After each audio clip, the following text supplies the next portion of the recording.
Hey, everybody. Thank you for tuning in to check out another interview on the Art of Intervention Project Summit. Today, we get to talk to Paul Pellinger, man, and we're going to talk about music and how that helps people heal in their addictions and recovery and helps families move forward to a place of healing. I've known Paul for a few years and actually used to work for Paul a little while ago. So he's a great guy, and I'm glad to have you on the show. So, Paul Pellinger, how would you kind of describe who you are?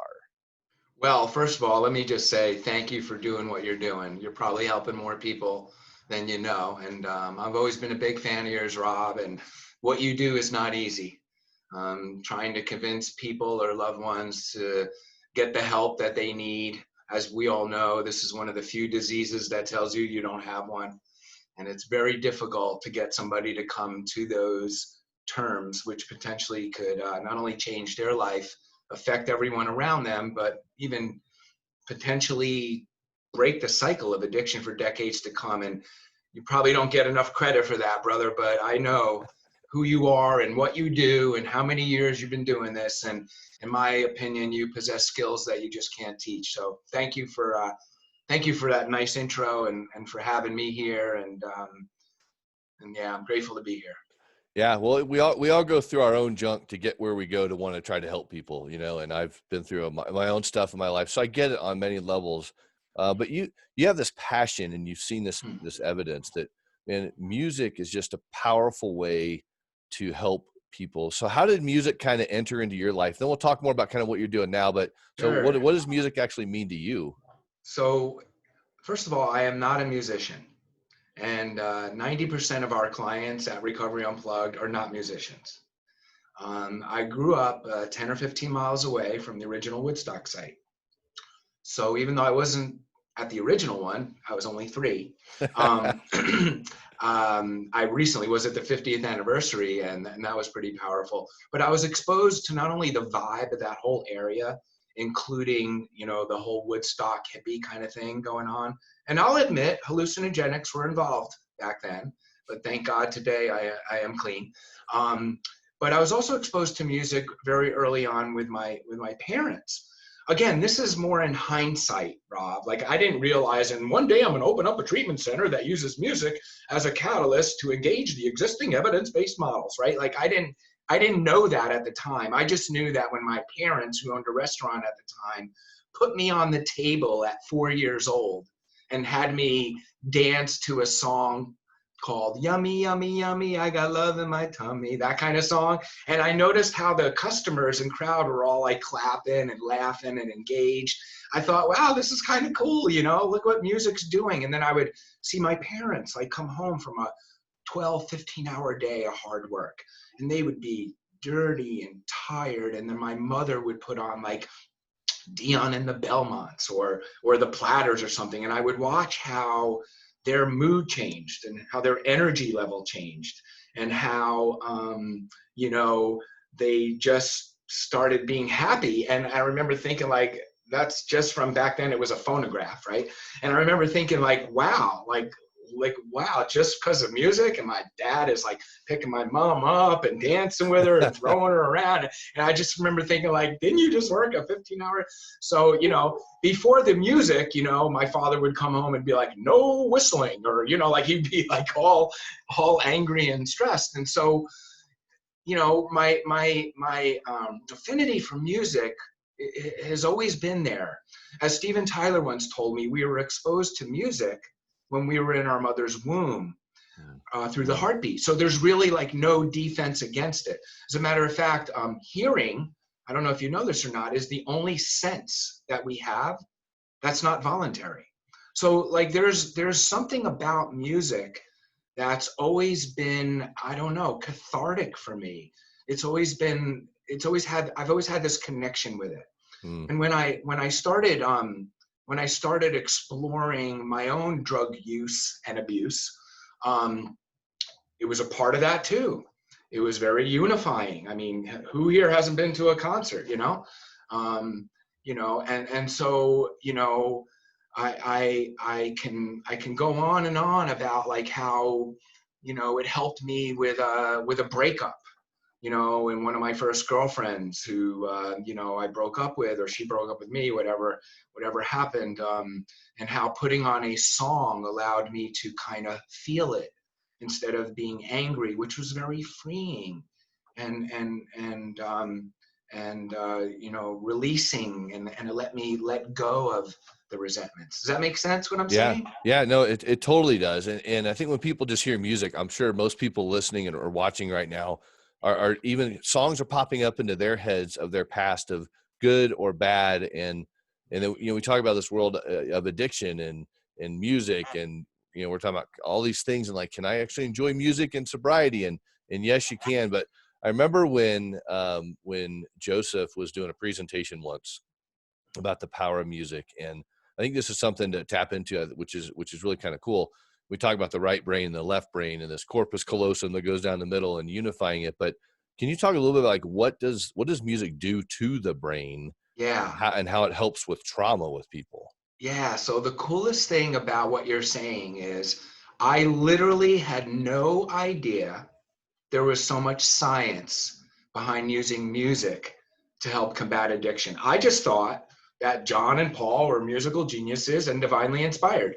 By the way, I still believe that. However, now what we know for sure is music has been used for years in cancer wards, in hospitals, and Alzheimer's units to help with things like memory, right? So, for instance, one of the biggest issues about people that go to treatment is what they could learn in 30 days could be unlearned in 30 minutes, because we really have no form of retention, right?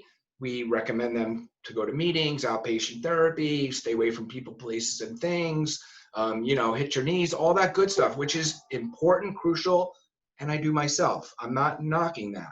But wouldn't it be better if we had a form of retention? It reminds me of a comedian named Stephen Wright. He's out of Boston, and he would say, "Why is the alphabet in that order? Is it because of that song?" And it occurred to me, holy cow, how come I don't remember what I had for breakfast? But if you put a song on right now, it could literally take me back to the color of my room when I was 10. So music pretty much appeals to the same pleasure centers of the brain that drugs and alcohol do, right? It releases endorphins, it increases serotonin levels and dopamine levels. And in other words, it provides clients at Recovery Unplugged a recovery trigger, versus most places I've either been at myself or started or worked at, we're mostly focusing on relapse triggers, which, if you know, Rob, and I know you do, anything about addiction, one of the biggest classic signs of what makes us an addict is not how much, how often, or even what we use.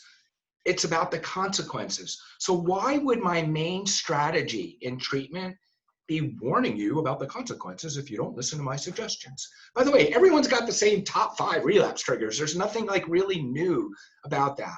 So my thought was, what I was being taught to do in school was to communicate to the head, pretty much. I'm a clinician like you. And I remember thinking to myself, really? A way to establish rapport is through the psychosocial assessment? Like, I remember thinking, like, yeah, I guess that could be helpful. But wouldn't there be a better way to kind of communicate to the soul? I don't know about you, but anyone I know in long-term recovery, their change happened in their soul, not their head. Yeah, totally true. And even in early recovery, without just knowing the beauty of, like, music, I remember I got rid of all this bad music I used to listen to. It wasn't like horrible, but I liked like Dokken and Warrant and all those things, that the lyrics, the lyrics weren't really the best. Yeah. So I started replacing that with positive things to put in my head and my brain and all these, and wondering, can I still have fun going to a concert and enjoying those things? And the answer is yes, you definitely can. Yeah. So that's the wonderful thing, Rob, about music. Let's take a song that I used to affiliate with drug use called Comfortably Numb by Pink Floyd. Can you sing it for us? No, I am not a singer. I Okay, told you, right. I'm not a musician. I could quote some lyrics, right? So for instance, one of the things I used to associate that is getting high. Remember, what we can't do is this, what most treatment centers do, is if I had to sum up what most treatment centers do, it's don't think about elephants for 3 seconds. In other words, like what you hear them say often is, don't play music. You can't listen to that anymore. Where I say, no, you can still listen to it in a qualified, licensed clinician supervised atmosphere and take what was once interpreted as glamorizing drug use, like Comfortably Numb was, and now it could be reframed, right, with the serenity of being clean, right? So like one of the lyrics in that song is just a little pinprick. There'll be no more but you may feel a little sick, right? So that could be, yeah, I remember that feeling. That was a great feeling. Now that could be associated with, man, I no longer have to wake up dope sick. And that comfortably numb could be associated with, the serenity of being clean and not having the consequences I once had. That's what I love about music. Yeah, the power of words, the power of music, and again, just kind of reflecting on people that are watching this right now, thinking of those songs that they've now heard to where their alcoholic father used to scream and yell, and that song might be in the background, which is a negative thing and a negative trigger. So what I hear you saying is there is the ability to reframe past experiences around songs that bring trauma that can actually bring relief through the proper healing and modalities to help people. Exactly right. As a matter of fact, if I were to tell a significant percentage of my clients right now are younger, and they're listening to some of the current hip hop genre of music, which by the way, I love. I don't have any problem with it. I can listen to AC/DC, to Travis Scott, to Barry Manilow, to the Beatles. Like I like it all. I really do. Country music, whatever it is. Opera's the only thing so far I haven't wrapped my head around, but I'm sure one day I'll be open to that. But I say that to say, if a client walks in and has that music in their head, which is, let's say, glamorizing, homophobia or chauvinistic, inappropriate things. If you tell that client not to listen to that, it's don't think about elephants for 3 seconds. Instead, what I do is I try to get them to know, hey, do you know who Big Sean role model was, or Travis Scott's, who he used to listen to? And then I'll bring them back to, in my opinion, when hip hop had a message, right? Back in the 80s and 90s, where they talked more about the struggle and getting through it versus kind of just making stuff rhyme today, Yeah. And so I say that to say, then you can use what's called a backdoor approach and potentially get them into opening their hearts to continuing to listen to hip hop, but from a different way. And in my experience, when one enters recovery and they start working a program, which is spiritual in nature, they tend to kind of back away from that music on their own anyway. But if I tell you not to do it, you're going to do it. Make sense? That's the way we operate too. And path of least resistance. Yeah. And I wish more, let's call it treatment programs, or even therapists or counselors or people, because I actually use recovery playlists for people that I do recovery coaching for, and my clients, encourage them to say, hey, let's find some songs that bring peace and solace to you, because on those days when you feel like crap, play a song that's going to build you up a little bit. And I think about where you are right now. I mean, you're coming to us from good old Fort Lauderdale down in Florida, a beautiful background. You got the water. You can't see this, but we just had a guy walk behind you. That I did see it. Oh, did you? Okay, yeah. That's awesome. That's the greatest thing about where I am right now. Is that's like funny. You'll see a yacht walk by, and you'll see somebody who might be struggling walk by. It keeps it green, brother. Yeah, I like it. Actually, obviously, you can see it because you're looking at your computer screen right now. But again, there's just a lot of power there. So I want to just kind of talk a little bit, because I think it's important. We're here to help loved ones and people who are suffering from addictions move kind of forward into recovery. Have you seen this to where maybe families and loved ones maybe they come up with their family song or something like that to say, Oh, let's bring us together. Yeah. you know what you just reminded me of? When we first opened up and I was talking about using music in every aspect of what we did, whether it was presentations that Joseph has done, whether it's that I've done, whether it's the pre-assessment to the discharge plan, or whether it's interventions.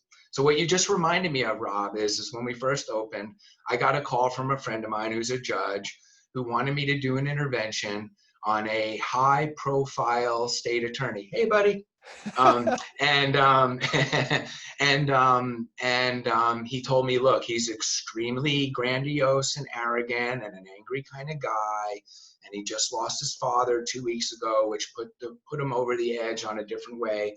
But he's getting ready to not lose everything, but you know, homicidal kind of guy, right? Very arrogant, very grandiose. So my first thought was, so am I going to do an intervention how I was trained? And I'm not trying to knock anybody, so please don't take offense. But am I going to have people write letters and then, you know, sit around and kind of do what you see like on the TV show Intervention? I don't think that's going to work with this guy. We have to figure out a way how to get to his heart. So I called the mother and I said, hey, is there a song that reminds you of when the last guys, that you guys were all together, especially of his father? And he goes, yes. Time in a Bottle by Jim Croce, I think it's called. And so I get there, and before I started, he looked at me like, who the F are you? And don't I know you from the court system? And oh, what are you doing here? And I was like, look, I'm not here to do anything. I'm asking one question, permission for one thing. And if you're not cool with it after this, then I will detach with love. And would you mind if I played this song? And I played the song, not physically, but you know, on the you know, the Bluetooth speaker I had, and within, I don't know, 30 seconds of the song, he started crying like a baby. It totally disarmed him. The mother and him and his brother and son hugged, and he ended up going to treatment. And I know what was done in a 3-minute, 30-second song. I probably, that would have took hours to do on the normal intervention approaches. Wow, I just got goosebumps. I haven't heard that story from you before, but that's so cool because again, the power of that too. And Yeah, I want to brag a little bit too on something that's kind of cool, which again, we're here to learn as individuals, as professionals, as families. That could even be, you can even use something like that at home when you know a loved one's coming home, and play that song that takes you back to that beautiful memory of, yeah, I was like, Mom, or could come in like, Mom, why are you playing that song? I was like, oh, honey, don't you remember when? And just open people up and say, honey, it's time. yes, It's time to get back to that. Can we just go get some help? yeah. And man, it's so cool. Thanks for, I felt the spirit led to ask that question. And that really painted a beautiful picture. Yeah, there's so many stories. Here's the best thing about it. When a client leaves treatment at Recovery Unplugged or anywhere, I might have to tell them, go to meetings, stay away from people, places, and things, hit your knees, take your meds, whatever, make your bed, right? Whatever. But I'll never have to say, and play music. Like it's something that's the hit, as the kids would say. That's what they already want to do. So if you could figure out a way, which we have at Recovery Unplugged, how to harness that, then it then becomes not only a part of their treatment plan, but it becomes a part of their discharge plan. And we call them musical prescriptions. All right, cool. That is great. So can we walk through kind of what it looks like when a family calls to, like some unique intake questions that you guys ask people that happens in the van. And then I want to talk about, open mic and feel good Fridays, because this is really something neat. I would love if treatment centers hear this too and say, you know what, we should probably look into doing something like this because it's very unique and you're the only ones that do this. Yeah, music's not an add-on at Recovery Unplugged. I remember thinking, what is my role as a clinician or a provider, right? It's to establish rapport. It's to change your mood, lower your anxiety, change your behaviors, help you retain the necessary skill sets needed for long-term recovery, communicate to the soul or the heart, the emotion. Music does all that, right? So when a client calls us to get into treatment, we get the normal clinical and medical, financial, legal criteria. But in addition, I might say, Rob, you know, what's your favorite genre of music?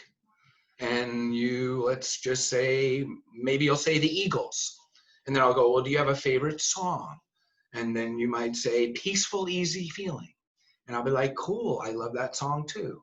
So when by the way, there are two things I've never heard in the 30 plus years I've been doing this. One, I'm a cannibal, and two, I hate music. So like everything else I've heard of, right? I've let some like music more than others, but I've never heard anybody say that. So when we pick you up in the vehicle from your house or the airport or wherever you're coming from, as soon as you get into the vehicle, that song is playing in the van. And if you're not half out of it, the response is always the same. Oh my God, this is my favorite song. Do you like the Eagles? And my driver will say, yeah, but I heard you did. Right away, rapport is established. Right away, you feel heard versus being yelled at for the past 3 weeks. So we don't deal with the 2-week adjustment period to the new environment. Like it already expedites what we need to do. Sometimes we have 30 days to deal with a 20-year history of addiction. How the heck can you do that? So instead of blaming, that's how Recovery Unplugged was born, Rob. It was born out of frustration of having horrible outcomes and results. And all we used to do back then was focus on, well, he didn't want it for himself. It was because of the judge, or he lived in the Bronx. What do you expect? Whatever. The point is we have to own our part as clinicians, as providers, on what we can do to not only improve the chances of long-term recovery, but potentially breaking the cycle of addiction for decades to come. You're changing legacies, and that's the thing. What you can do is, again, 30 days isn't that long, right? No. And but when you do extensive care and IOP, for people who don't know, it's intensive outpatient programs, which you guys offer, and people transition to sober living. Like the longer they're in this type of recovery, their chances of staying in recovery are greatly enhanced. Exactly right. So talk about this this thing that happens at Recovery Unplugged on Wednesdays, which is very amazing and dynamic, that again I haven't heard of anyone else doing, which I really love. Open mic on Wednesdays. What does that look like? So be mindful that 90% of our clients are not musicians, but 100% of them, when clean, especially for the first time, have inhibitions, have insecurities, have poor self-image, have low self-esteem, have anxiety, right? So it's a experiential group that helps them get through it, or a form of cognitive behavioral therapy. And so what we do is we have some pretty legendary and famous musicians who work at Recovery Unplugged, some directly, some just pop in indirectly. I never know who's going to show up. It's like I knew music was going to work, Rob, but I had no idea I'd be meeting like the Stones. And I had no idea Steven Tyler I'd be hanging out with for 2 or 3 days, and Richie Supa. I could go on and on. You go on our website, recoveryunplugged.com, and you can see all the artists that have been there. But what we do is we help the clients get through that by either playing a song, and maybe none of them ever even played a guitar or the drums, sing a song, maybe only sang in the shower, do spoken poetry, something that is creative. The secret to any treatment center, in my humble opinion, is not how good or bad you and I are, Rob. That might be half of it. The other half is, how is the milieu? So what could we do to reinforce the positivity, the unity of the milieu, right? Music is one of the most unifying things I've ever seen. How is it that you could go to a concert and stand next to people from every race, creed, color, religion, and yet you're all jumping up and down at the same time, right? So like there's something magical that goes on here. So by having these open mics, it not only reinforces that cognitive behavioral approach, which is a $2 way of changing one's thinking and behaviors. So when they get out into the real world, they become more comfortable with asking for help. Does that make sense? Yeah. It's a beautiful thing. You see people unified through music, and on Fridays, when you do the Feel Good Fridays, it's great to see. Again, I mean, I've been down there before, and I've seen, like a 65 year old tall African American man hanging out here with a a 19-year-old, just petite, little, Caucasian girl, right? And they're just Right. swinging arms, doing Stand By Me. And so that's, this Feel Good Friday is cool. But what I love on like on Wednesdays, when they do kind of their therapy sessions, and clients are encouraged and kind of directed in some ways to say, hey, today is open mic, and you're going to get up on stage and be vulnerable with your peers and either read a poem, or I've seen people read letters to their daughters for the first time and bawl and cry, or play music if they're a musician, or something where they're up there. And then when they Right. get off the stage, seeing all their peers clap and Right. do that, and then the therapist is actually doing a debrief with them on Right. stage. Like it's this vulnerability, say, you know what, I can't do it, but you can. And so you're empowering people to be able to say, it's to get up on there, and you're not going to die on stage. No one has, but you're going to process through things like that. So people experience something different. And speaking to therapists and stuff like that, these are things you can do in your own practices or in outpatient programs, wherever it is, to incorporate stuff like this Yeah, if to help them. anybody, listen, if anybody ever wants, I've always saw this as kind of helping people, saving lives and being the authority in the treatment space. I see Recovery Unplugged as more of a movement than a treatment center steps from the ocean in sunny Fort Lauderdale or in the Live City musical capital of the world, right? I've always seen this as a way to kind of improve the chances at long-term recovery. And what I didn't realize was by incorporating the music, it also improves the mood of the clinicians, which makes them more effective. So it's just a positive domino effect that I'm extremely grateful that, despite people at times making fun of me for it, perceiving it as a gimmick or doing it for niche or marketing purposes, that it's really helping people to the point where our outcomes, being independently studied right now, as you know, as well as my own baseline of being in the industry 30 years, are 4 times better than the national average. 95% approval ratings from the clients, which is unheard of. That's only if you have good food, you could get up to maybe 75%. And then also, our AMA rates, clients who leave against medical advice, is about 5 to 6 times better, and which directly correlates to better outcomes. So we're on, as the old Blues Brothers movie used to say, a mission from God. Hopefully I'm not offending anybody by saying that. Well, that comment's interesting. Offending, like when some people take offense to that, I always say that's their own stuff, and they might need to go get that taken care of and get looked at, because we can't please everyone. But it's a unique way, and I appreciate you spending some time, because I want people to understand the power of music, and I want people that are maybe considering recovery and thinking about getting sober or whatever it looks like, that I will never ever have fun because my whole life involved music. And now there's a way to say, hey, you know what, those things, those triggers can now become a recovery piece for you instead of a fear-based thing. So there is a lot of power to music. So families that are watching, I just think of those songs that bring positive memories to your family, and use those. Maybe it is a way to talk to your loved one about going to get help. Yeah. You're saying something more wise than you know, and that is, I've always thought the only reason why I or anyone will relapse is because it becomes more of a payoff to get high than it does to stay clean. Matter of fact, why stay clean if you're going to be miserable? So then the key is, how do you make recovery more of a payoff? For me, if it's just about, doing what's suggested and doing that, eventually it gets played out. How do I have fun in recovery? How can I still go to shows? How can I still be around people who are still being crazy within reason, and enjoying life on life's terms? And that, to me, is how I stay grateful. And a grateful addict will never use. There you go. Well, Paul, you're amazing. Thanks for spending some time with us today at the Art of Intervention Project Summit. I know this will bring a lot of value to our listeners and the audience. So have an amazing day today, and get out there and enjoy that nice little canal behind you. Thanks, man. Really appreciate you, brother. You got it, Paul. Thanks. Thanks.